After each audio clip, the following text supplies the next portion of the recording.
Running is a big piece of my recovery. It's not something I depend on for my recovery. When I say recovery, I mean recovery from alcohol and drug abuse, or addiction rather. Running can't be the answer to my recovery because I'm gonna get injured, I'm gonna get hurt. The running might not always be there, but it is good therapy. And I find that at these races of ultra long distances, there are many people like me there. I find that there is a lot of people who deal with mental illness, with addiction, eating disorder, those kind of things, drawn to that long running game. Probably because it takes an obsessive type of mind. You really have to get to know yourself.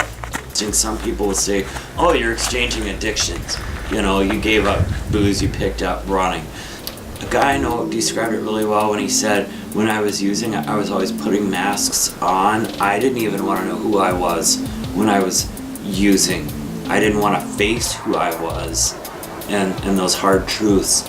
When I'm out on mile 80, I've pulled off every possible mask that I might possibly wear. I'm getting down to the core of who I am. I do like that feeling of being exhausted.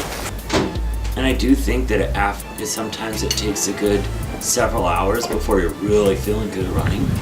You really need to consider the difference between discomfort and pain if you want to get through it, I think. Because discomfort is something that's very acceptable and temporary. And so I think usually the miserable moments have come about because of weather. And you learn to kind of wrap your head around the pain and embrace it as, like I said, as discomfort instead of as pain. There's a great feeling of accomplishment, like, wow, I made it, of course, but usually that piece of it takes a few days to really process and sink through too. A third of the people may make it to the finish line, and you don't know if you're going to be one of those people, and what you're going to encounter that day, either externally or internally, that you might be hopefully able to move through to get to the finish.